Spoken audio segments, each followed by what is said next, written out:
Vamos a premiar el cumplimiento. Muy buenos días a todos. Soy Paula Paucar, tengo a cargo la presidencia de Ultraserfinco. Como muchos de ustedes saben, Ultraserfinco está en un proceso de integración con Credicorp, proceso que esperamos llevar a feliz término el 31 de mayo, en la medida que la virtualidad nos lo permita, ya que este es un nuevo reto para la fusión. Hoy tengo el honor de darles el saludo de bienvenida y de presentarles un invitado muy especial, no solo por sus características personales, haber aceptado esta invitación a las 10 de la noche, sino por el rol que ocupa, el cargo que está ocupando en este momento y en el momento histórico que lo está ocupando. Hoy nos acompaña el embajador colombiano en la República Popular China, Luis Diego Monsalve.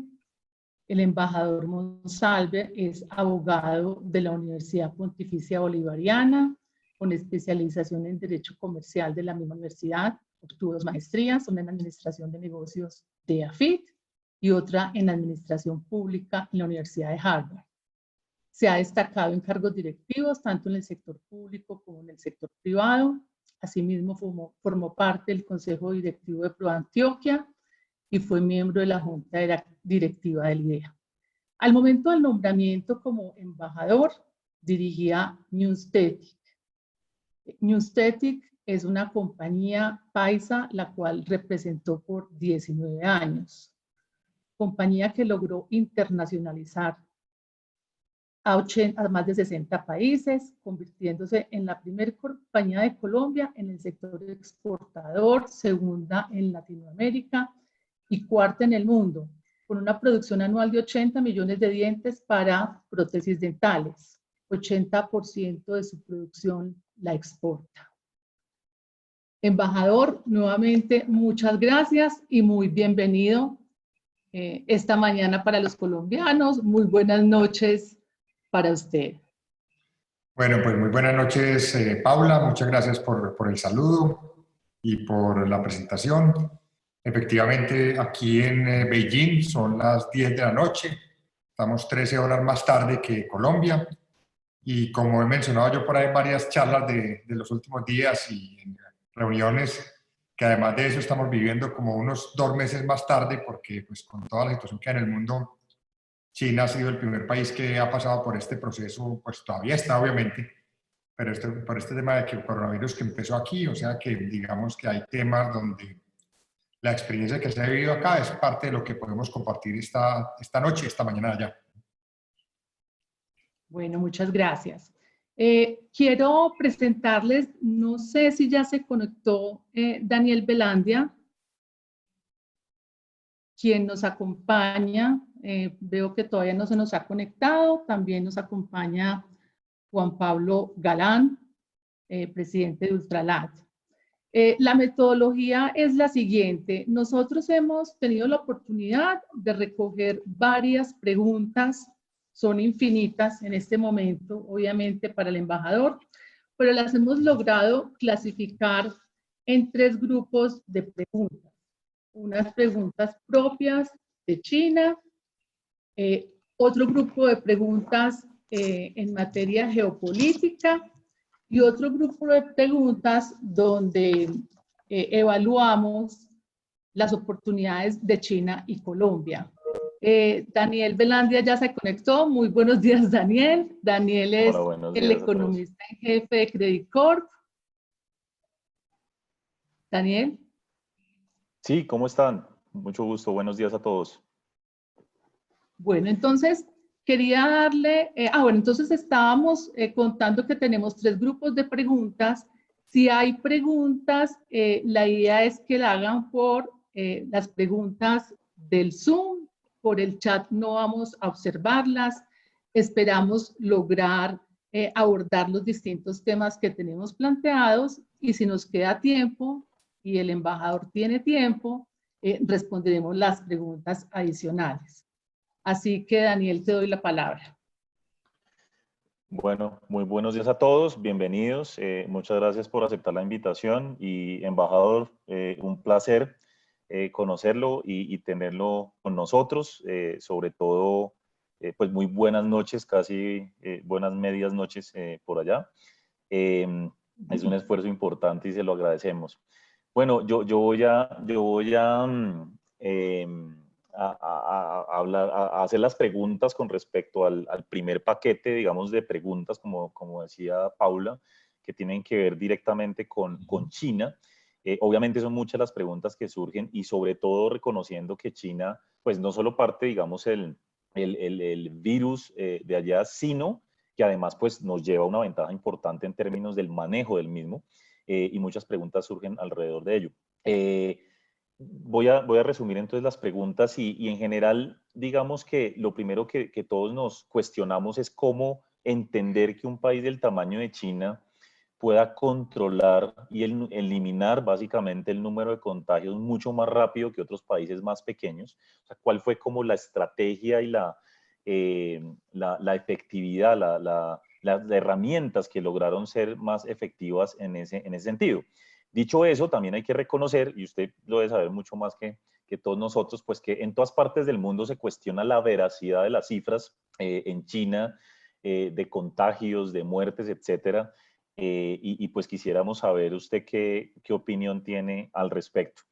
Uno de los temas, digamos, más relevantes y nos preguntan todo el tiempo nuestros clientes, sobre todo pues Perú, Chile y Colombia, sobre qué va a pasar adelante es, primero, qué esperar del tema social, cómo es la vida cotidiana hoy por hoy en China, cómo es, qué hábitos cambiaron, qué cosas nuevas, cuál es el new normal, digamos, en China. Y por otro lado, relacionado con eso están los sectores económicos. Creo que hay una intuición en general de que los sectores económicos más afectados, pues sí, todos sabemos, turismo, el transporte aéreo y demás, pero tal vez usted nos pueda dar un poco más de detalles sobre qué otros sectores fueron los más afectados y tal vez lo más importante es qué sectores se reactivaron primero y hoy están en unos niveles ya un poquito más cercanos a lo que fue antes de el COVID, porque pues obviamente nuestros clientes quisieran saber si sus respectivos sectores eventualmente pueden tener una recuperación más rápida en este contexto. Y hay una pregunta muy puntual que tiene que ver con el desarrollo mismo del virus, y esto es bastante interesante, y es por qué el virus eventualmente, cuál es la razón de por qué el virus se propagó hacia el oeste del planeta y no hacia el este, y no afectó a ciudades como Shanghái o Pekín. Algo que, pues sí, nos llama mucho la atención. Entonces, ese es como el gran grupo de preguntas relacionadas directamente con China. Muchas gracias. Bueno, no, pues con mucho gusto. Empecemos con el grupo, me parece interesante. Ahí les puedo como contar algunos, hacer un resumen un poco de la historia personal. Yo creo que la parte de las noticias y los informes que han salido en los medios pues han sido ya muy reiterativos y volver sobre eso pues casi que sobra, pero sí vale la pena contarles un poco mi percepción y cómo ha sido la vida aquí en este lapso desde final de enero hasta la fecha. Voy a empezar, repito, contando un poquito la experiencia personal. Nosotros, pues yo llevo aquí un poco más de un año en la embajada, desde marzo del año pasado. El año pasado pues fue un año muy, digamos, dinámico en la actividad de la embajada en cuanto a viajar a provincias, en hacer una actividad muy económica, comercial, que era como la tarea principal que yo tenía o me había delegado el presidente para venir aquí a China. Y llegó el año nuevo chino, y llegaba el año nuevo chino, que era en este año, la última semana de enero. Y esa época entre diciembre y año nuevo son una época relativamente calmada y un periodo bajo para arrancar de nuevo las actividades económicas en China después del año nuevo chino.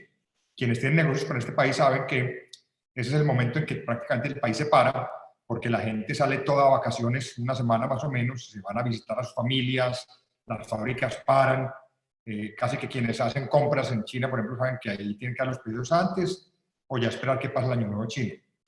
Yo precisamente, particularmente, tenía en ese momento un viaje personal a España unos días. Estaba pensando que apenas volviera, íbamos ya a hacer una celebración de 40 años de la relación entre China y Colombia y teníamos un evento, una actividad, etcétera. Y por ahí a mitad de enero, pues primero tengo que decir que obviamente ustedes saben que este es un país donde la información pues no es tan abierta como la que tenemos en países occidentales. Aquí la información más controlada, obviamente. Entonces los medios empezaron a hablar muy poco a poco de un tema de una posible enfermedad que estaba ocurriendo en Wuhan, en la provincia de Hubei, que es en todo el centro de China, y que era una especie de problema pulmonar, una neumonía posiblemente similar a la del SARS, que fue un tema que ocurrió aquí hace 18, 19 años, que afectó, pues, hoy en día el COVID pues, va de lejos mucho más grave que el SARS, pero en ese momento fue grave también y tuvo una implicación económica importante, pero se logró controlar y no pasó más de 6, 7 meses en controlarse y no se extendió ya por todo el mundo. Se pensó que era de pronto una especie de SARS, pero no se sabía muy bien, la información era un poquito fragmentada, cuando de pronto ya hacia el 20 y pico empezaron a salir más noticias de que el gobierno estaba revisando, qué estaba pasando, y de pronto, antes inmediatamente de empezar el Año Nuevo Chino, el gobierno sí informó que definitivamente, y eso ya fue un anuncio muy grande, que iban a cerrar la provincia de Hubei y la ciudad de Wuhan completamente porque realmente se había encontrado que este era un caso de un virus que se estaba transmitiendo rápidamente y que había que bloquear completamente esa zona. Estamos hablando de una ciudad de 11 millones de habitantes, relativamente importante, en el centro de China, industrial, y una provincia de 60 millones. Es un país completo.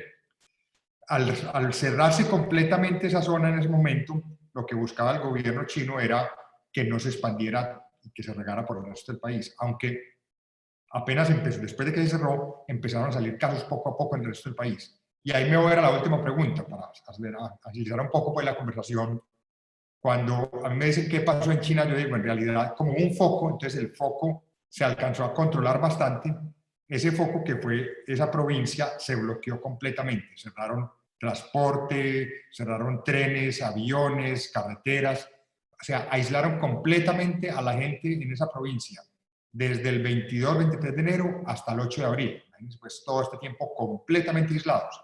No entraba ni salía nadie, aparte pues de los equipos médicos que iban de visita o ayudas humanitarias o aviones a sacar gente, que hubo aviones que sacó muchos extranjeros, por ejemplo, pero el resto, la población en general de esa zona quedó totalmente aislada. Entonces, al ser el foco, realmente los casos que salieron era la gente que había salido un poco antes y que se había empezado a ir a otras provincias. No alcanzó a salir la gran masa de Hubei que hubiera salido y que hubiera regado a China completamente en el Año Nuevo. Se hubieran ido a visitar muchas regiones y ahí en ese caso China se hubiera, digamos, expandido muy gravemente el virus. Y por esa misma razón, el resto de regiones, cuando se logró bloquear ahí, el resto de regiones solamente tuvo casos muy aislados que empezaron a llegar poco a poco de la gente que había salido antes del bloqueo de Hubei. Ahora, ¿por qué China logró controlarlo tan rápido? ¿Qué hizo China? Primero, esa región totalmente bloqueada, totalmente cerrada, transporte público completamente aislada, y además en el resto de regiones empezaron a tomar unas medidas muy drásticas, aunque no el cierre del todo, y se empezó a controlar caso por caso. Caso que se encontrara, inmediatamente se aislaba, se ponía en cuarentena, se hacía seguimiento a su familia, a su círculo cercano. Este es un país que quienes lo han visitado saben que hay obviamente un sistema de control muy grande para la movilidad de la gente, hay cámaras por todas partes. La gente hoy en China, el aparato más valioso de China es que es un celular, donde uno está permanentemente a través de WeChat o de Alipay haciendo transacciones, entrando a lugares, pagando tiquetes. Bueno, hay mucha actividad, entonces la gente se le puede hacer un seguimiento relativamente fácil en la medida que todo el mundo usa el celular para entrar y para usarlo para muchas actividades. Aquí no se usa efectivo, aquí se paga todo con WeChat o con Alipay. Entonces, en la mezcla de control grande, más tecnología, más seguimiento, más obviamente un Estado que es muy, controla bastante y que cuando pone una medida, pues la gente la sigue, pues hizo que se controlara mucho en el resto de regiones. Cuando me hacía la última pregunta sobre Shanghái o Beijing, aquí sí hubo casos. En Beijing hubo cerca de 600, 700 casos, no recuerdo el número, y solamente pues hasta ahora ha habido 9, 10 muertos, creo, lo mismo que en Shanghái, parecido, unos números que no llegan a los 1000. Y en ese caso, en ambos casos y en el resto de provincias, es como si hubiera habido unos casos muy leves en toda China, menos esa provincia de Hubei, donde realmente fue muy grave. Cuando me preguntan mucho, voy a mezclar aquí seguramente con algunas de las preguntas que vendrán después y las podemos saltar, a mí me preguntan mucho usted qué opina de los números, que si creo o no creo en los números de lo que ha pasado aquí en China. Yo creo, y ya lo están de alguna manera inclusive reconociendo el gobierno chino, que al principio cuando empezó esto, porque esto fue en diciembre, ya se ha encontrado la información que en diciembre empezaron a haber casos, pero todavía no sabemos bien qué era, y en ese momento hubo alguna gente, algunos médicos que reportaron a reportar este tema, pero por el sistema que tiene la China, de pronto no lo dejaron hablar mucho. Eso, digamos, en otras sociedades de pronto sí se riega más, aquí no lo dejaron hablar tanto, aquí las redes sociales son más controladas, y eso posiblemente fue un error que después lo han reconocido, porque lo que hizo el gobierno de esa provincia es que no permitió que saliera mucho ese ruido hasta que no encontraran qué era lo que estaba pasando. Hay quienes dicen que de pronto las 2 semanas fueron clave y que pudo haber hecho un trabajo mejor, posiblemente sí. De alguna manera el gobierno chino a esas autoridades regionales inclusive las castigó y hubo cambios de líderes regionales. Posiblemente se supo o no se supo en el alto gobierno central, eso no se va a saber nunca aquí realmente, pero en todo caso, lo que de pronto falló en las primeras 2 o 3 semanas, luego, a partir de mitad o el 25 de abril, cambió completamente y se volvió un sistema muy exigente y muy efectivo de control y de seguimiento y de aislamiento. Como era un tema nuevo que apenas estaba desarrollando y conociendo el genoma y los tests, entonces los tests realmente se empezaron a aplicar en febrero, cuando ya, digamos, había un grupo importante de gente que seguramente estuvo afectada, inclusive un grupo, alguna gente en esa región que se pudo morir y nunca se testeó ni se encontró si habían tenido esa enfermedad. Entonces, yo sí creo que seguramente hubo un número más grande, tanto de infectados, que después se llegaron a aliviar inclusive, como de muertos que realmente nunca fueron testeados y realmente por el mismo tema que aquí empezó, no tuvieron cómo identificarlos. De hecho, el gobierno chino hace unas semanas como reconoció un nuevo número que por las características clínicas de lo que habían tenido, dijo, esos también seguramente tuvieron COVID. Decir si hubo más o muchos más números, ya es muy difícil saber. La verdad es que a partir de eso, a lo que está hoy, yo creo que la realidad de lo que hay hoy, como se está testeando hoy, como se está manejando hoy ya hay una información muy amplia, muy completa. Todos los días las redes y las informaciones de por el mismo celular le llega una información diaria de cuántos casos hay, en qué ciudad están. Uno en la región puede encontrar a través de la aplicación si en su zona de cercana hay casos cercanos que todavía estén activos. Entonces hay mucha información y yo diría que los casos que hoy están y los casos que aparecen nuevos están mucho más controlados y son reales. Repito, es posible que al principio, entre enero y febrero, entre diciembre, enero y principios de febrero, haya muchos casos que hayan pasado pues sin contarse. Que eso haya sido manejado a propósito, mi percepción es que yo no creo, pero tampoco lo puedo asegurar. Si en el futuro hay una prueba que demuestre que eso lo ocultaron, pues lo dirá la prueba, pero por el momento yo creo que fue más un hecho de que era un tema nuevo y que no había como las herramientas para manejarlo y para entenderlo mejor. Vuelvo entonces a la actividad. Llegó febrero, el mes de febrero fue un mes completamente, casi que 100% cerrado, salvo actividades muy básicas, de alimentación, de supermercados mínimos. La industria se cerró completamente en China, las actividades comerciales, los centros comerciales, las actividades obviamente turísticas.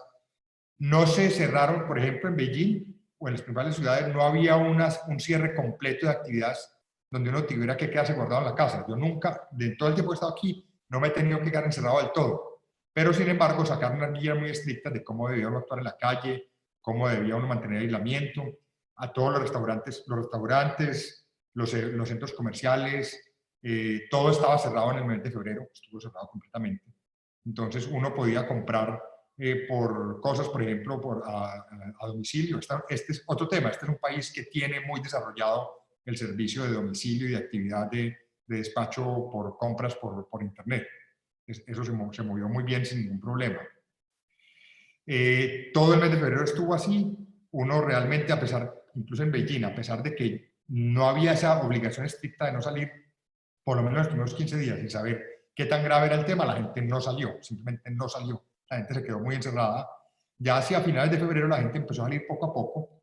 Lo digo yo por experiencia personal también. Uno empezaba a salir a caminar un poco alrededor. Pero lo que se encontraba era, repito, todos los servicios de bancos algunos abiertos con horarios muy específicos y con muchos controles, pero servicios del día a día como peluquerías, almacenes, restaurantes, todo cerrado. A las industrias les pidieron que cerraran también. Entonces el país tuvo un parón económico muy, muy fuerte en el mes de febrero. Si ustedes han visto de pronto las cifras que hay en los medios económicos y las que sacó el gobierno chino, pues febrero, el primer trimestre en general, es un trimestre donde hubo una caída económica de casi un 7%. Es una caída muy importante para un país que venía creciendo en los últimos años. El año pasado al 6,5% y este año estaba proyectado entre el 6 y 6,5%. Una economía de un dinamismo impresionante. Yo puedo dar un testimonio de que hasta enero y donde yo iba, realmente todas las ciudades eran masivas, la gente en la calle, multitudes en todos los lugares, los centros comerciales, el metro, el transporte, los lugares turísticos. Y de pronto llegó este tema y llegó febrero y prácticamente las ciudades se volvieron a ciudades fantasma. Entonces, realmente la gente sí se empezó a controlar mucho. Desde el primer momento, en enero, la gente empezó a salir a las calles con tapabocas. Aquí hay una costumbre, sobre todo, por ejemplo, en Beijing, que por el tema de contaminación, la gente se pone de vez en cuando tapabocas cuando hay días que son altos de contaminación. Entonces, digamos que no fue una costumbre, no fue un cambio de costumbre muy grande para la gente, pero se volvió casi que una regla social. La gente sale a la calle y se pone tapabocas siempre. Todavía hoy, a pesar de que los casos han bajado muchísimo, uno sale de la puerta de la casa y todo el mundo está con tapabocas en todos los lugares públicos. Luego llegó principios de marzo, para seguir con la historia, y ya el gobierno encontró que los casos habían controlado mucho, que habían bajado bastante, y empezó a promover el dinamismo, la activación económica del país. ¿Dónde empezó primero? Por la actividad industrial.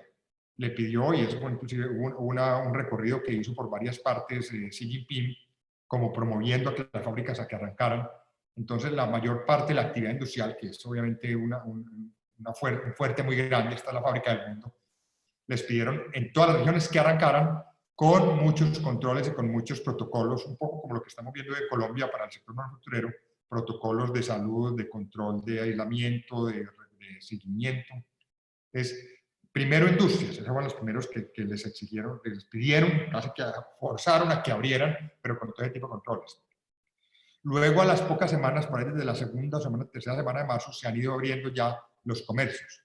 Hoy uno encuentra que los centros comerciales están casi todos abiertos, con muchos controles también. Hay centros comerciales que eran totalmente abiertos, hoy tienen unas barreras de bloqueo donde uno puede entrar por una o dos puertas, toman la temperatura, algunas tienen unos códigos QR donde uno con el celular marca el código y le dicen a uno sí, puede entrar, y el mismo teléfono le dice a uno si está en verde, quiere decir que no ha tenido, ni ha tenido problemas, ni ha tenido en los últimos días contacto de pronto con gente que en lugares donde haya gente que haya estado afectada.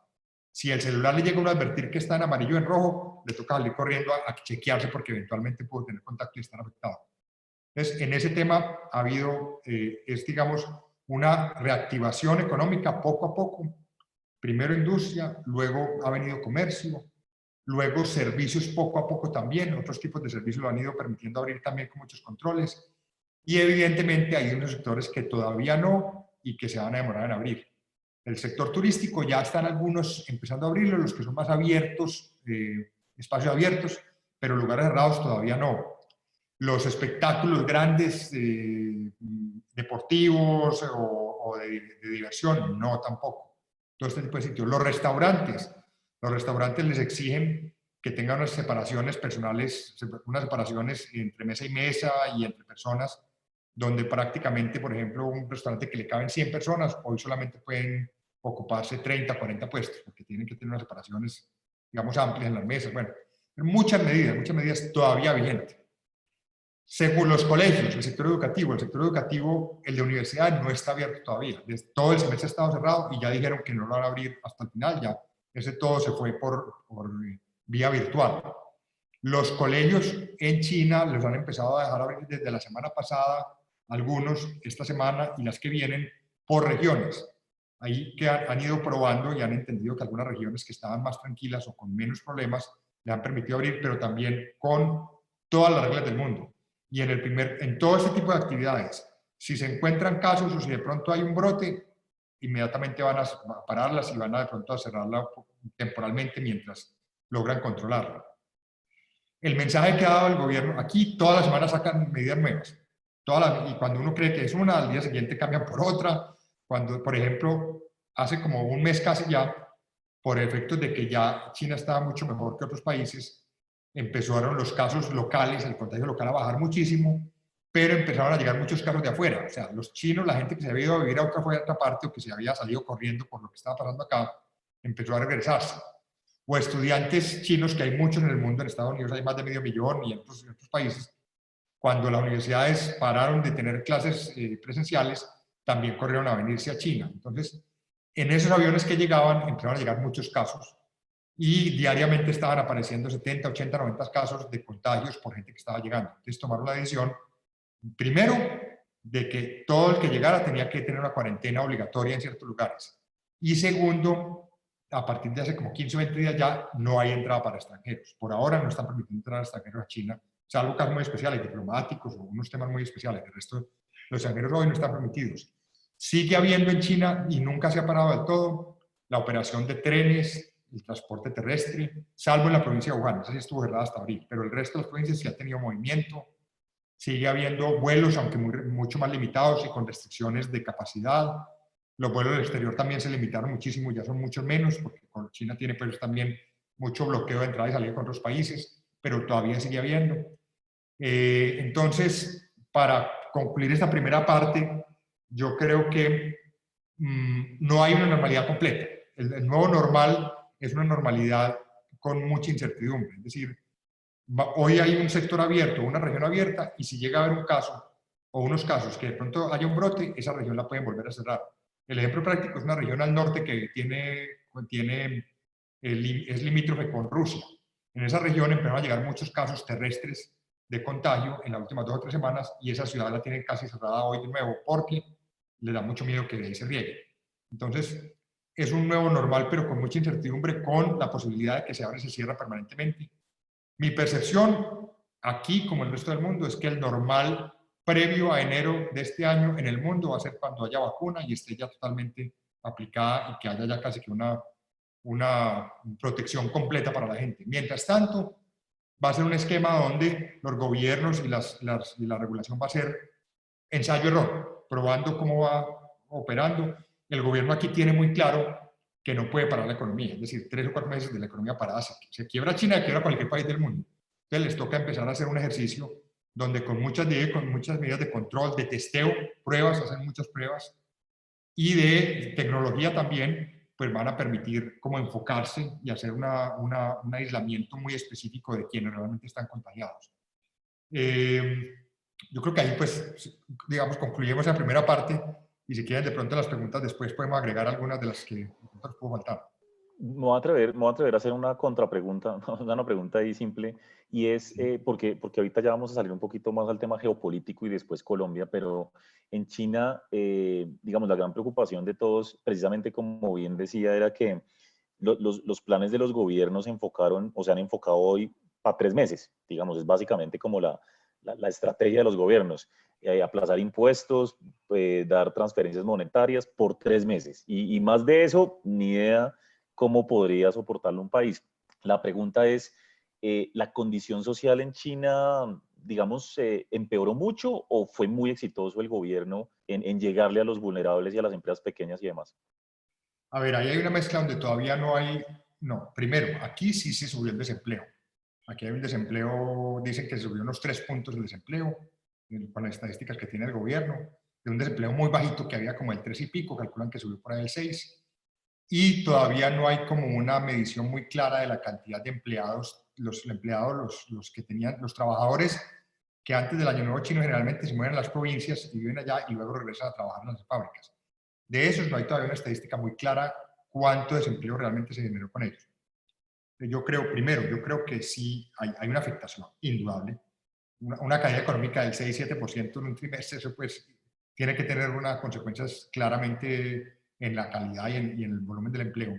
Entonces, primero, sí hay desempleo. Segundo, aquí hay unos seguros de desempleo donde se han alcanzado a cubrir una parte importante de la población, pero queda esa población que es la que se mueve, la que trabaja más, un poquito menos digamos, formal, donde ese grupo de población aparentemente puede estar teniendo problemas y puede estar sufriendo y puede estar afectada, y a lo mejor no le está llegando todo lo que los apoyos del gobierno.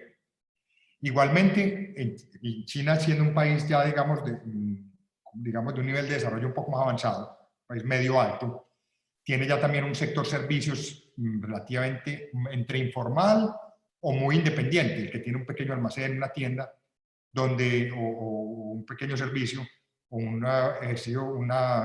profesional independiente, por ejemplo, o quien presta un servicio personal, que muchos de ellos se quedaron sin trabajo y que de pronto no estaban cubiertos por ese tipo de seguros. A ese tipo de personas también apenas ahora están midiendo qué tan afectados están, pero se calcula que también hay gente afectada. Entonces, el gobierno chino hasta el momento lo que ha hecho es generar unas políticas muy agresiva de préstamos blandos para todo este grupo de personas, para todo el tipo de empresas, para todo tipo de actividad comercial, industrial. Es muy temprano para saber si realmente la cobertura ha sido pues, tan eficiente, aunque aquí tiene una ventaja, y es que como tienen tantos medios digitales, si alguien se lo logran, pues si está identificado, le llega muy rápido las préstamos o la solución económica pues, a sus medios digitales.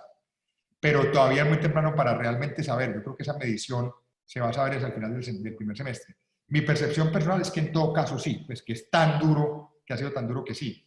Pero la otra es que precisamente como fueron tan estrictos en tratar de controlarlo, por eso mismo están tratando de reactivar la economía, porque hoy la economía interna china y el comercio y el mercado interno chino es un mercado bastante fuerte, es la segunda economía, el segundo PIB mundial, y es un mercado de 4 millones de habitantes con una clase media importante.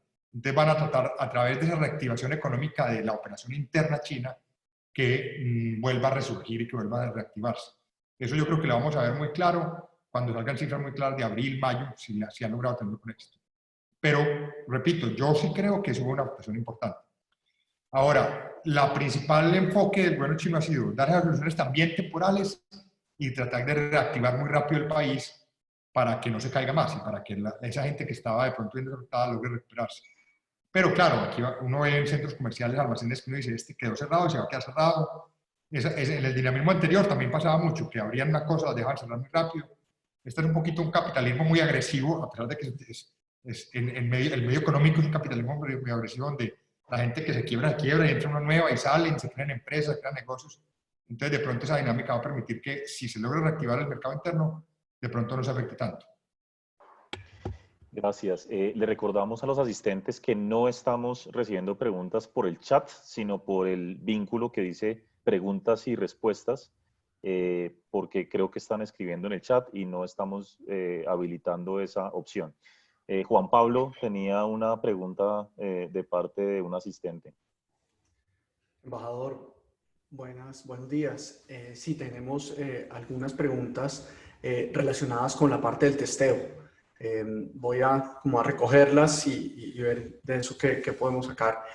Lo primero que nos preguntan es si en China hay pruebas gratuitas permanentes y cómo se hacen. ¿Cómo se percibe en China el testeo a la población? Si es un testeo indiscriminado o sigue estando priorizado a mayores y enfermos. Si esos testeos son para verificar si la persona tiene la enfermedad o también para verificar si el paciente tiene el anticuerpo. Y por último, digamos, para cerrar esa parte del testeo, pareciera que la prioridad de testeo depende de la alerta que dé el celular, del amarillo o rojo que nos mencionaba. Eso se logra por el monitoreo de la localización de la persona y del resto de la población a través del celular. Ese es como el repaso rápido de estas preguntas relacionadas con testeo. Espero que no se me esté quedando. Bueno, no, yo les doy una respuesta sin ser científica, pues, porque esa es un poquito de la lectura de la información que nos han pasado y de los medios, cómo lo cuentan acá. Pero en realidad China poco a poco sigue implementando un esquema de testeo mucho más amplio. Por ejemplo, en la región de Hubei y Wuhan, donde ocurrió el 80-90% de los casos, en las últimas semanas ya están haciendo un testeo casi que universal, pues a unos grupos muy grandes de población, para identificar focos, para identificar los casos asintomáticos, que parece que es un tema que originalmente pensaban que era muy poco, y hoy están entendiendo que de pronto sí pueden representar un 20 o un 30% de la gente. Entonces están haciendo mucho testeo ya aleatorio y por zonas, y de pronto donde ven que de pronto puede haber focos, hacen ese testeo aleatorio también para identificar, repito, casos asintomáticos. No hay un testeo universal a toda la gente, 1.400 millones no lo van a hacer, pero sí muy enfocado a encontrar focos y a identificar regiones que están más afectadas.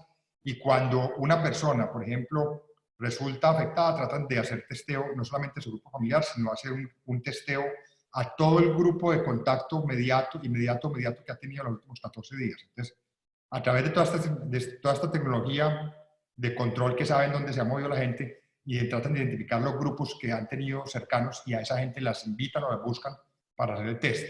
Entonces es un tema bastante amplio y en todos esos casos, cuando son de ese tipo, entiendo que son gratis. Ya si alguien, digamos que se siente indispuesto y va ante una clínica especial, en esos casos puede que sí le estén cobrando, en particular de todo, pero de los que está haciendo el gobierno, tanto aleatorios, como los que se están haciendo seguimiento a casos y a personas cercanas o que han tenido contacto, eso entiendo que lo está haciendo el gobierno en forma directa. Es una, repito yo, es una metodología, y también, primer punto, a todo el que lo han encontrado con síntomas al que le han hecho testeo, o a los casos cercanos que han tenido contacto físico casi, le están pidiendo incluso que entren a una cuarentena preventiva mientras le hacen un nuevo testeo. Entonces es un tema muy, digamos que agresivo, por tratar de controlar que no se expanda. Y repito, por lo que se está demostrando en el último mes y pico, ha sido bastante exitoso porque ya hoy los casos diarios en las últimas semanas internos, locales, no pasan de 3 o 4 en toda la China. Perfecto, muchas gracias. Bueno, entonces ahora sí vamos con el segundo paquete de preguntas que tienen más que ver con temas, diría yo, geopolíticos y de política económica en China. Una pregunta que es bien interesante es qué va a pasar con la guerra comercial con Estados Unidos. Inclusive nosotros, lo digo abiertamente, en Credit Corp teníamos la visión antes del COVID de que había muchos puntos que iban a ser relativamente incumplibles desde el punto de vista práctico. O sea, no porque China no quisiera, sino que realmente la capacidad de demanda mundial y demás iba a complicar la situación. Y pues ahora, con mayor razón. Por ahí salió un rumor, usted lo habrá escuchado, de que el gobierno chino intentó supuestamente incluir una cláusula dentro del acuerdo contra pandemias, en caso de pandemias. Y bueno, son de esos rumores, ¿no?, que salen por ahí. Entonces la pregunta es, ¿qué podemos esperar de la guerra comercial? ¿Qué pasará si el señor Donald Trump queda reelegido con las relaciones con China en adelante? Bueno, el otro punto, perdón, sí. ¿sí? No, sí, Bueno, hagámoslo muy bueno, no, sí, para abarcar varias preguntas. Entonces, digamos, esta hace parte de la guerra comercial. Y pues yo ahí recogería las preguntas que están derivadas de las acusaciones, entre comillas, que Donald Trump le hace a China y de que hubiera podido ser más eficaz, etcétera, y de culparlo. Y seguramente, no sé, eso puede conllevar, digamos, que las tensiones se mantengan hacia adelante en términos geopolíticos entre los dos países. En ese sentido, nos preguntamos si más allá de Estados Unidos también puede llegar a ser potencialmente posible que otras naciones de Occidente tomen represalias contra China. Bueno, hemos visto en los últimos días, de hecho, algunas acusaciones también en el sentido de Trump por parte de países europeos. Y ya en lo netamente económico, me bajo un poquito más a lo micro y realmente durante muchos años, una de las grandes preocupaciones que ha habido es el apalancamiento y el endeudamiento chino, sobre todo el sector corporativo. Yo creo que, si me preguntan a mí, esa ha sido la mayor preocupación de las autoridades a nivel mundial, pero no es nuevo, sino de los últimos 10 años, pero más recientemente los últimos 5 años. Y la pregunta es, ¿el gobierno chino qué herramientas tiene? ¿Cómo ha manejado eso? Porque, pues, efectivamente, si en algún momento hubiera una crisis sistémica en China, ahí sí, como decimos todos, apague y vámonos en el mundo, ¿no? Entonces, la pregunta es si el gobierno chino, en teoría, pues obviamente tiene eso reconocido dentro de los riesgos, ¿cómo lo maneja y qué podría uno esperar en ese frente, sobre todo en un momento donde las empresas, precisamente, que ya están bien endeudadas, pues están dejando de percibir ingresos o los están percibiendo, pero en una proporción mucho menor de otras, pues, anteriormente? Y la última de esta sección es, puntualmente, que así como Estados Unidos fue protagonista en la reconstrucción de Europa tras las guerras mundiales, ¿será que China puede ser un gran jugador ayudando a esas economías pobres o economías emergentes que están sufriendo más con esta pandemia? Son muchos temas simultáneamente, pero traté de condensarlos. Daniel, para complementar ahí otra y seguir en esa misma línea de preguntas, también nos preguntan qué capacidad podría tener China, y creo que está muy en línea con lo último que mencionaba Daniel, para producir y exportar equipos médicos para el testeo y el tratamiento del COVID a países emergentes. O el grueso se iría a atender la demanda interna y a países desarrollados con mayor capacidad de compra. Que eso es, de nosotros las situaciones que estamos viendo es esta rapiña entre países por quedarse primero, digamos, con equipos y reactivos y todo esto. Bueno, la última pregunta tiene capítulo especial porque me ha tocado vivirla en vivo en directo. Enseguida les cuento un poco ahí muy brevemente, que es el tema de la compra de insumos y el tema de equipos y de ventiladores. Bueno, pero bueno, vuelvo al tema general y ahora les cuento ese tema específico. En el tema general, a ver, hay un primer punto que sí se está viendo, inclusive aquí una preocupación grande del mismo gobierno chino y lo están comentando. Hay un periódico que es el South China Morning Post, que es el periódico de Hong Kong, que es un periódico un poquito más independiente. Hong Kong, ustedes saben que tiene una característica pues más libre, digamos, entonces allí hay unos análisis muy buenos donde han sacado unos informes últimamente, la última semana, y hay una realidad que sí es mundial, a raíz de, digamos, como obviamente el virus empezó aquí, luego se regó rápidamente, o se quedó muy contenido en un lugar en China, se logró controlar y ahora China está saliendo adelante con el virus y el virus se regó por el resto del mundo y hay países que lo han manejado de manera diferente, bien o mal. Entonces, de alguna manera, la percepción que tienen aquí en China, tanto parte del gobierno como comentaristas, es que, claro, dicen, como otros países, y ellos siempre hablan de cierto país específico, que ustedes sabrán de cuál me estoy refiriendo, no están manejando bien el tema, entonces tienen que buscar un culpable de por qué pasó todo esto.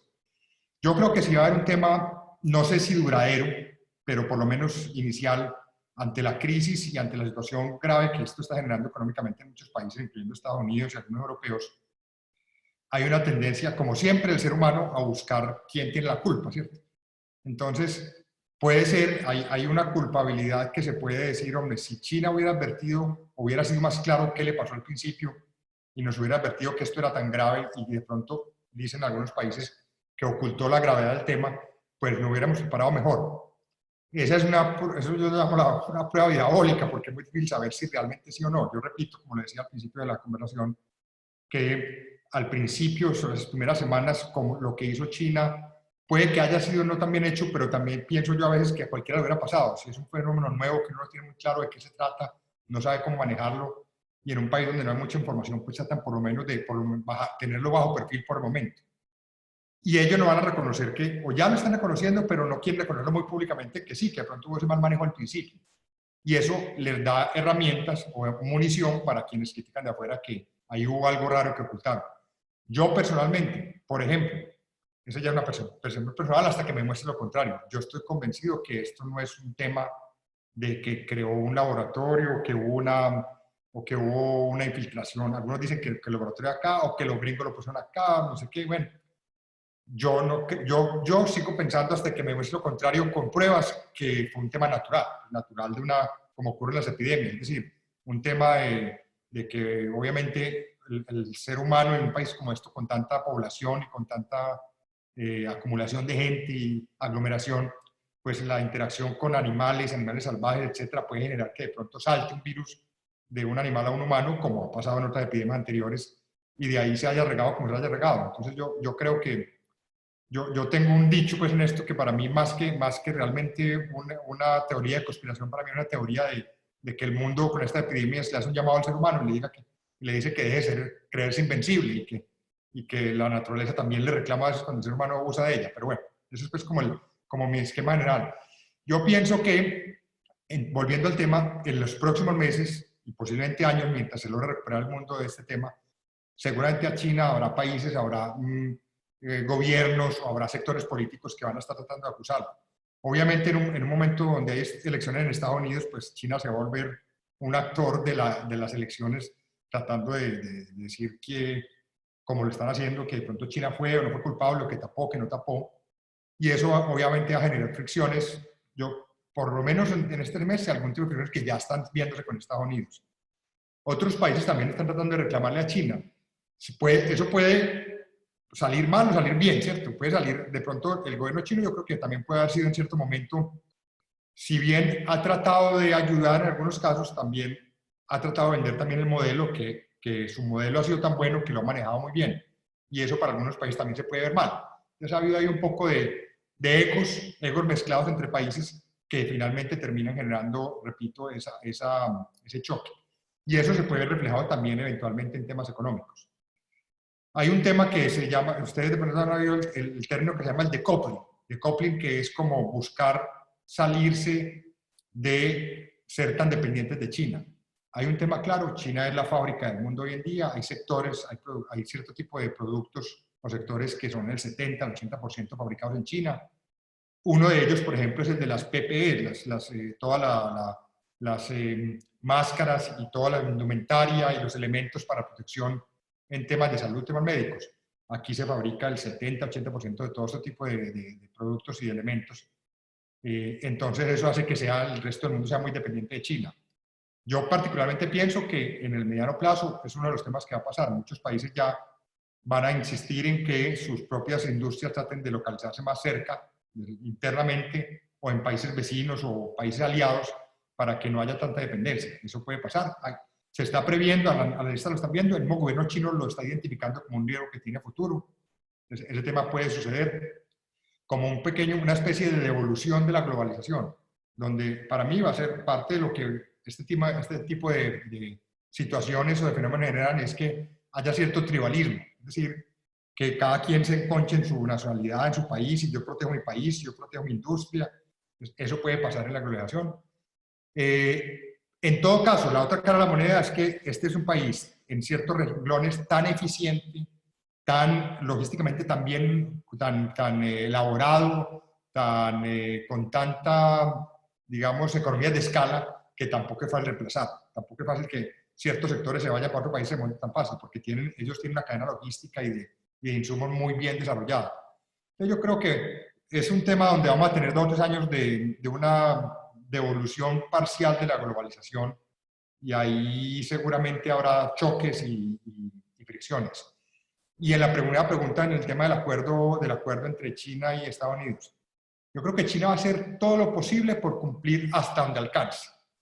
Obviamente, por ejemplo, en ciertos sectores alimenticios tratará de hacerlo, ¿cierto? Porque es un tema que en todo caso lo está necesitando. Aquí, por ejemplo, en China, el sector porcícola es un sector que está muy afectado por una enfermedad y se han reducido de una forma importante los cerdos. Entonces, comprarle a Estados Unidos dentro de acuerdos, pues lo va a hacer. O ciertos productos agrícolas, soya, otros casos también lo va a hacer. Pero de pronto, en una situación económica más difícil, tal vez no alcance a lograrlo todo. Y eso depende del momento que estén, si están realmente muy enfrentados, eso podrá generar que se rompa o que lo renegocien. No sabría decir en este momento, pero lo que sí es claro para mí es que si vamos a tener una fricción de 1 o 2 años, y repito, una medio devolución de la globalización como venía marchando hasta este momento. Y la última pregunta específica de los equipos y los insumos médicos. A ver, efectivamente China es un gran fabricante de estos productos. Lo que se ha visto en estos mes y medio, y me ha tocado, eso lo he vivido en vivo e indirecto, es un tema donde realmente Europa, Estados Unidos, se han volcado a China a comprar de todo. Los famosos ventiladores mecánicos para las UCIs, máscaras, equipo de protección, pruebas. Y en eso ha habido un poco de todo. Les doy, por ejemplo, en el ejemplo de los ventiladores, esos que son más difíciles de fabricar, realmente las fábricas chinas serias y buenas ya hoy están totalmente copadas. Entonces, lograr comprar en esas fábricas un volumen importante es muy difícil. Ya una cuñita, Colombia alcanzó a comprar en algunas de estas empresas, se alcanzaron a dar unas compras en estos meses y medio pasado que se irán entregando entre ahora, mayo, junio, julio. De pronto se quería tener un volumen mucho grande, pero bueno, se ha alcanzado a comprar algo de lo que necesita el país. En máscaras, por ejemplo, en otros casos, esos son unos insumos que son mucho más masivos y fáciles de fabricar. Entonces hoy China, sabiendo que su necesidad interna se han rebajado, tiene capacidad para ofrecer ese tipo de insumos o máscaras o ropa protectora, tiene muchas capacidades y eso lo va a poder hacer. Ya el problema que ha habido en las últimas semanas es un problema más de calidad, donde aquí también aparece la oportunidad, aparece gente que hace de todo. Entonces aparecen las fábricas que no tienen los estándares adecuados. Y por otro lado aparecen lo que llaman unos piratas, traders que están haciendo compras y recompras y haciendo trampas y bueno, lo que ustedes quieran. Entonces se ha vuelto un mercado pues que es difícil de manejar. Pero la realidad es que sí se están logrando comprar, salvo los ventiladores, que eso se ha vuelto un tema muy difícil. Los otros tipos de productos sí se están logrando comprar. Hay productores, el gobierno chino ha impuesto una reglamentación más dura y solamente pueden exportar los que cumplen ya con ciertos requisitos. Eso generó una limitación temporal, pero ya se volvió a abrir un poco más. Entonces, ahora voy a agregarle un tema ahí, lo que llaman aquí la diplomacia, o en los medios internacionales, el tema de la diplomacia de las máscaras. China, ¿qué ha hecho también últimamente? También buscando tener una buena sintonía con muchos países, ha empezado a dar donaciones. Donaciones que, desde el punto de vista de acercarse a muchos países, ha generado un buen ambiente, pero también, repito, también la otra cara de la moneda es que de pronto ha tratado de decir que ha sido muy eficiente y que su modelo es muy eficiente, y eso por otro lado también ha generado fricción. Entonces, ahí hay como un lado positivo y un lado no tan positivo. Y finalmente, en la pregunta esta de si China va a ser como un plan Marshall a futuro con ciertas regiones. A ver, la zona, por ejemplo, una de las zonas más endeudadas con China hoy en el mundo es África, muchos países africanos que tienen unas inversiones muy grandes en China y algunos países del sudeste asiático también. China, yo creo que en estos acuerdos que están haciendo con el G20 y con otros países seguramente le va a tocar, o ya ha aceptado que le va a tocar perdonar mucha de esta deuda. China tiene un programa que lo llama el Belt and Road, que es la franja y la ruta, donde le está tratando de ayudar a muchos países en desarrollar sus economías, su infraestructura, y seguramente a una vez pase todo este problema específico de salud al que está enfocado, va a tratar de reactivar ese acercamiento a través del Belt and Road para muchas regiones. Ya lo tiene también en Latinoamérica. Entonces, ¿qué va a tratar de hacerlo? Claro que lo va a tratar de hacer. Yo creo que va a tratar de jugar un papel como de apoyo y de ayuda para acercarse a muchos países. Obviamente en ese proceso, pues ya ha tenido sus enfrentamientos con la otra potencia mundial que es Estados Unidos, ¿cierto? Entonces, para Estados Unidos mucho del trabajo que está haciendo no solamente es buscando un beneficio, sino también tener como aliados políticos y económicos. Pero sí, lo va a tratar de hacer, así es.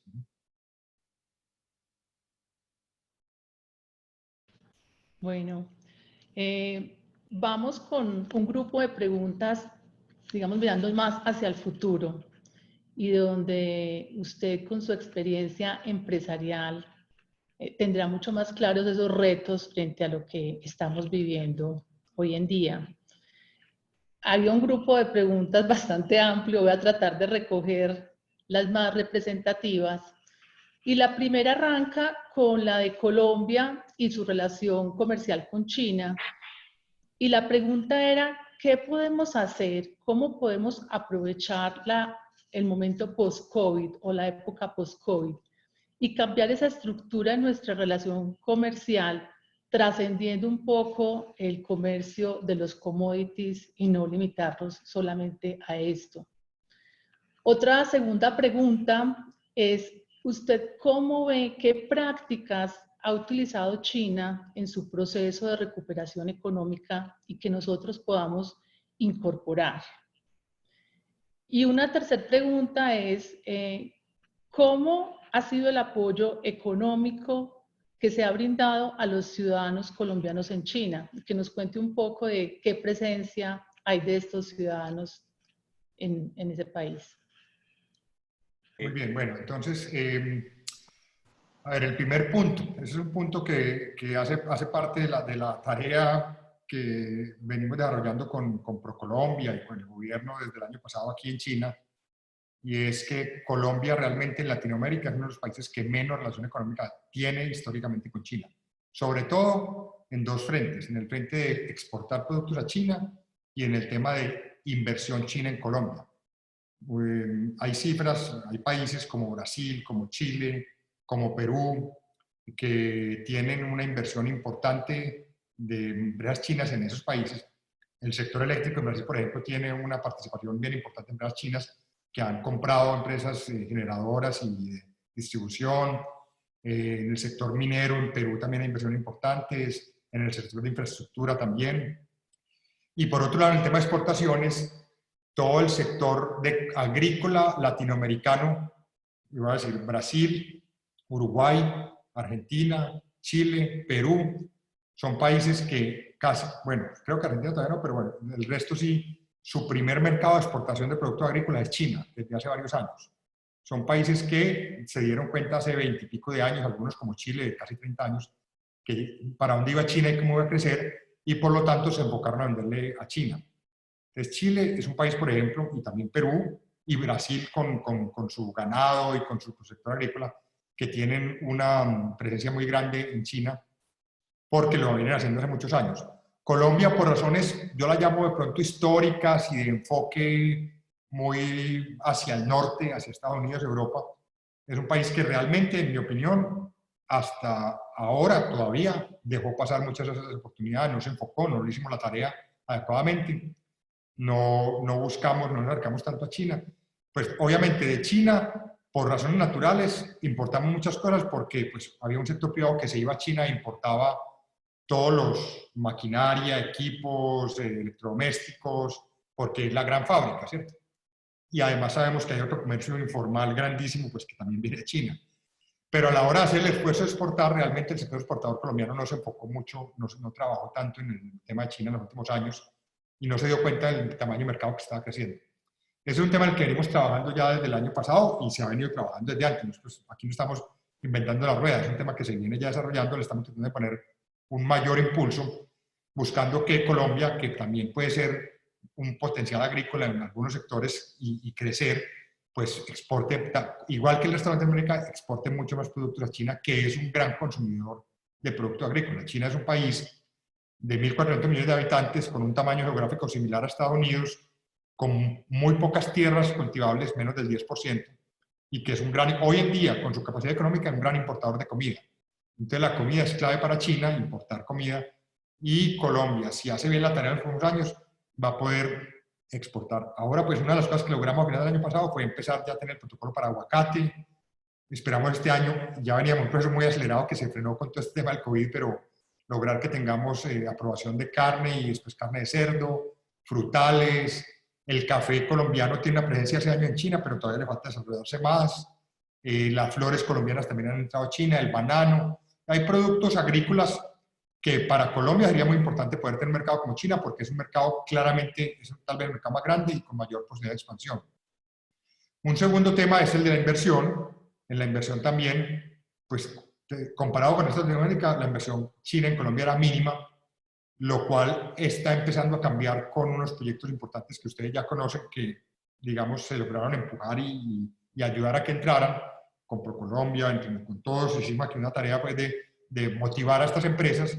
Y bueno, ustedes se dieron cuenta que se gana, una empresa china se ganó el Metro de Bogotá, el Regiotram de Cundinamarca, hay un proyecto grande de energía solar fotovoltaica que es casi todo una empresa china, vienen varios proyectos de infraestructura en Colombia en los cuales también quieren trabajar empresas chinas. Entonces yo creo que es un momento adecuado, obviamente con el COVID las pocas paradas, pero es un momento donde empezamos a ver ya a finales del año pasado y vamos a ver en los siguientes años un acercamiento muy grande de empresas chinas buscando invertir en Colombia. Y va a haber un frente que ya estábamos trabajando y yo creo que va a ser mucho más, puede profundizarse más a futuro, y es el de empresas chinas que se quieran localizar en Colombia para poder vender a mercados más cercanos.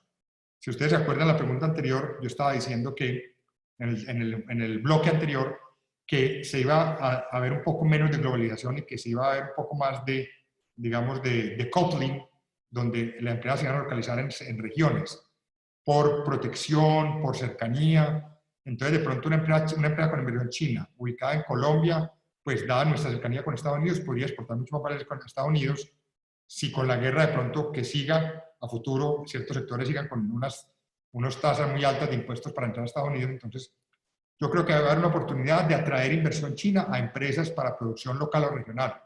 Regional tanto en Colombia como en Latinoamérica como en Estados Unidos. Yo creo que ahí hay como varias oportunidades.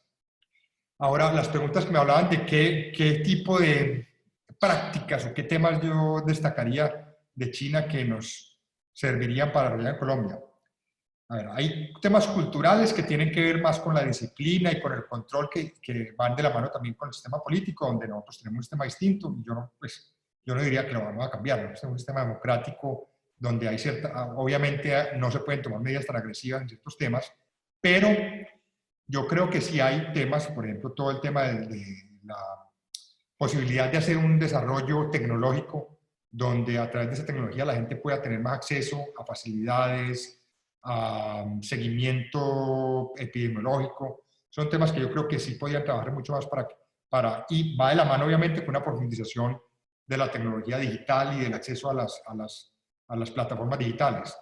China era un país, en este tema yo creo que es el más avanzado del mundo, porque hoy hay plataformas, uno tiene un teléfono, 50 aplicaciones diferentes de todo tipo para toda clase de cosas. Yo creo que es un desarrollo donde podríamos acercarnos más a lo que está haciendo China y lograr que eso se transmite y se genere en Colombia. Modelos parecidos, yo creo que el modelo de Rappi en Colombia es un modelo que aquí hay 4 o 5 empresas inmensas, grandísimas, que tienen un desarrollo muy completo de proveedoría y de repartición y de entrega de productos o de servicios a través de aplicaciones. Eso yo creo que va a ser un tema para lo que se viene en el mundo con el tema, por ejemplo, con este tema del COVID y de los controles que va a necesitar la gente. El tema de las aplicaciones y del comercio digital va a crecer muchísimo. Posiblemente la presencia física para las compras va a ser más limitada. Para mí desafortunadamente, quienes van a tener un sufrimiento un poquito largo van a ser, parte de los que van a tener un sufrimiento largo son de pronto el comercio, donde la gente se va a tener temor de aglomerarse mucho en sitios grandes. Entonces la gente tiende ya, y lo está haciendo ahora en la práctica, comprar mucho más las cosas por vía digital y se van a acostumbrar mucho más a eso. Entonces, si logramos profundizar eso, y las mismas cadenas logran desarrollar eso, y las mismas tiendas también, o los productores, desarrollar mucho más su modelo digital o su modelo en la nube, digamos, su modelo en plataformas digitales, eso va a poder ser desarrollado. Yo creo que Colombia debería trabajar en ese sentido. Muy bien. Daniel, ¿tú tienes otra pregunta? ¿Puedes recoger alguna de las de los asistentes? De acuerdo, de acuerdo. Bueno, precisamente de Colombia. Estamos cortos de tiempo, ya No, estamos ya, sí, avanzando ya un de hecho, poquito de la de noche. acuerdo. Son 2 preguntas, yo sé, medianoche. Mil disculpas por eso y muchas gracias nuevamente. Dos preguntas rápidas. Y yo creo que todos estamos como en esas ansias. No quiero comprometerlo de ninguna manera hasta donde pueda contestar. Ayer se intentó reabrir el país y creo que fue un desorden increíble, ¿sí? De hecho, mirábamos los noticieros, yo los miraba con angustia porque claro, la gente aprovechó para salir toda, independientemente si era construcción o manufactura. De hecho, en Bogotá no había permiso todavía y todo el mundo salió y había trancones. Pero por otro lado, creo que el punto favorable se lo llevó Medellín, con el alcalde hablando de una serie de desarrollos tecnológicos espectaculares que entiendo están empezando a funcionar.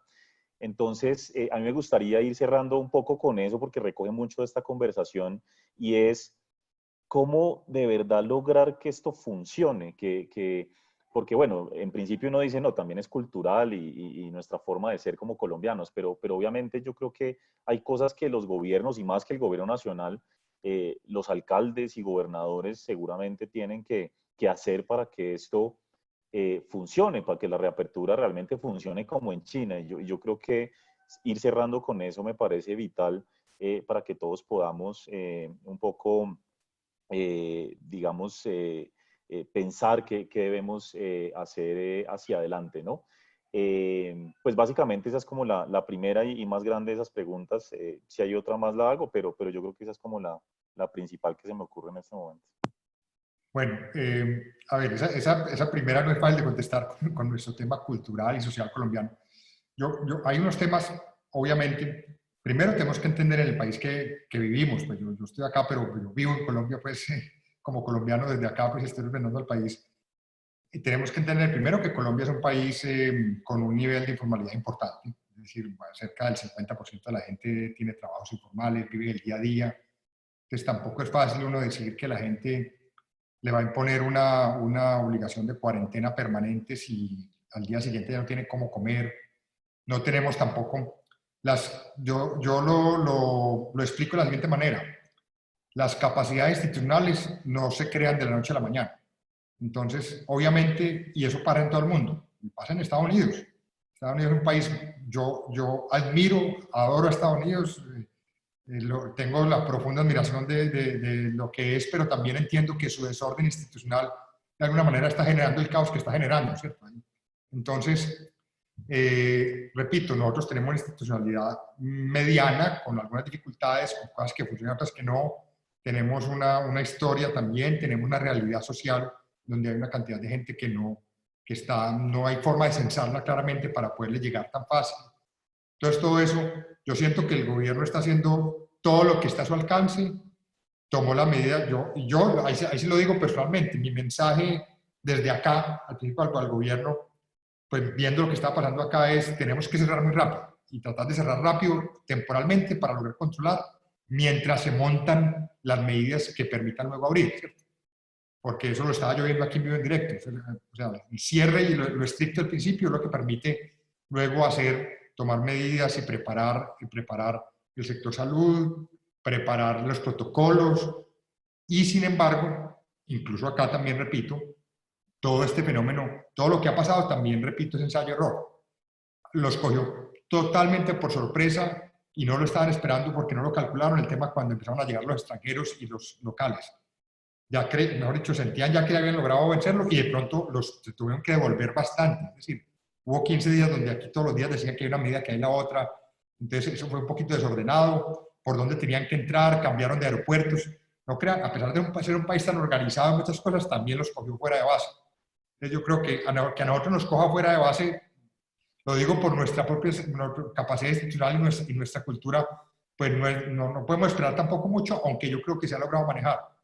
No, es un tema, repito, es un tema medio ensayo-error, donde hay que tratar de hacer acuerdos institucionales también y donde hay que entender que a veces hay unas autoridades locales que hay que tratar de coordinarlas, hay veces también hay quienes quieren ser protagonistas y hay que tratar de hacer un manejo interno, de lograr llegar a acuerdos. Repito, es un poquito de ensayo-error, ¿no? Tal vez la respuesta no la estoy dando como quisiera darla, pero esa es la verdad. La verdad es que estamos un poco en ese medio y lo que nos toca es... y por eso yo creo que el gobierno ha ido como diciendo, bueno, extiendo esto, pero abro este sector. Luego, en unas semanas, si logra ya controlarse y manejarse este sector, a lo mejor abre otro. Yo creo, espero que en 2 o 3 semanas pudiera abrirse, por ejemplo, comercio, seguramente, y servicios de otro tipo también más adelante. Pero es algo que lo tiene que ver de acuerdo como en la realidad se vea el resultado. Y siempre va a ir acompañado de cómo se muestra también el tema de cómo se expanda o no expanda adicionalmente la epidemia. Yo pienso que ya están llegando, ahora me preguntaban el tema de las pruebas. En las últimas semanas, y creo que de aquí en adelante van a llegar muchas más pruebas, inclusive de aquí de China también, que van a permitir hacer un testeo mucho mayor, tanto del gobierno como los test estos rápidos. Y eso va a permitir hacer un seguimiento mucho más específico de dónde está pasando y cómo está sucediendo. Y en esa medida el gobierno va a poder también hacer un trabajo más enfocado. Seguramente vamos a ver regiones que por estar más afectadas haya que mantener unos controles más estrictos. Otras regiones que estén mucho más libres del virus, a lo mejor puedan trabajar más libremente. Es Colombia, el resto de Latinoamérica, Estados Unidos, Europa, Asia, a todos les está pasando lo mismo. Les doy un ejemplo, Singapur. Singapur, que es un ejemplo de país, de manejo de país, digamos, como administración, también creyó que estaba completamente controlado. Y de pronto le apareció un foco en los trabajadores que llegan de afuera, los trabajadores que están los trabajadores, digamos, importados, que hacen trabajos muy básicos y que viven medio hacinados, un poquito en edificios así mucho más, con menos aislamiento, y ahí se les creció. Y llevan semanas con 100, 200, 300, 500 casos diarios, casi 1000 casos diarios. Por más eficiente que sea un gobierno, este es un caso nuevo donde realmente está aprendiendo con el tema de ensayo-error. Bueno, yo hago la última pregunta, con eso cerramos, es una muy cortica y para que Paula cierre después de la respuesta, y tiene que ver con el metro de Bogotá. Yo como economista del grupo le digo a los clientes que la verdad es que tal vez lo que nos puede ayudar a que el impacto no sea tan grande en Colombia, pues es infraestructura, de ahí pues que el gobierno tomó la decisión de abrir el sector, pero más allá de eso el gran proyecto, y creo que es histórico, es el metro de Bogotá, donde el concesionario es chino. Entonces, usted de pronto nos puede decir un poco qué podemos esperar, si esto se puede atrasar, no sé si de pronto tenga información al respecto. Y de mi parte, pues de una vez le agradezco mucho por habernos acompañado. Gracias. Bueno, no, con mucho gusto. Mire, primer punto. Yo he conocido aquí, me he reunido varias veces con las directivas de la empresa Check, China Harbor, que es la empresa que va a desarrollar el Metro de Bogotá. Yo siempre digo algo y es lo hago como una advertencia cordial para nosotros, ¿cierto? Yo creo que estas empresas aquí tienen toda la capacidad técnica para hacer las cosas. La muestra está alrededor.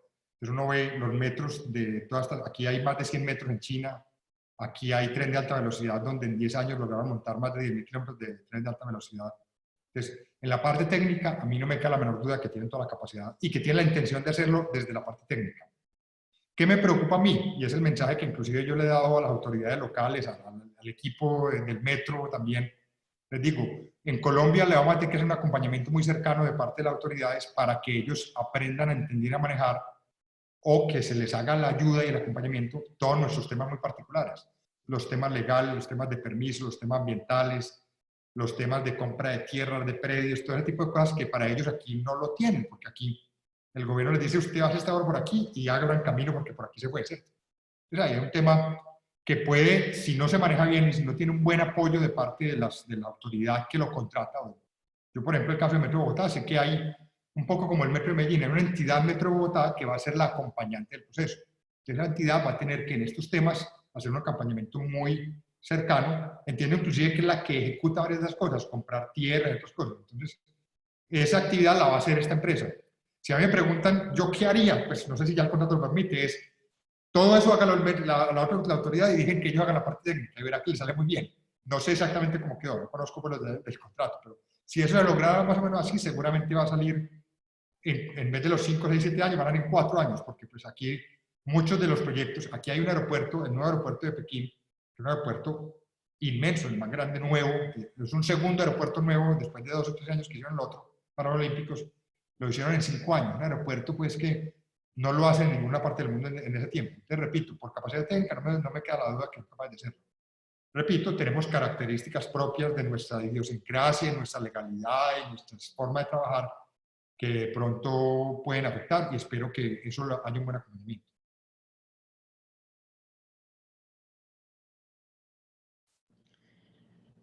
Embajador, le cuento que tenemos preguntas de 477 asistentes. Nos tocaría hacer otro evento para resolverlas. Miraremos cómo lo podemos abordar. Quiero reiterarle nuestro agradecimiento nuevamente. Gracias por la trasnochada y esperamos tenerlo muy pronto nuevamente con nosotros y le deseamos muchos éxitos en este importante trabajo que está realizando ahora. Muchas gracias a todos los asistentes, a los panelistas y espero nos podamos ver pronto.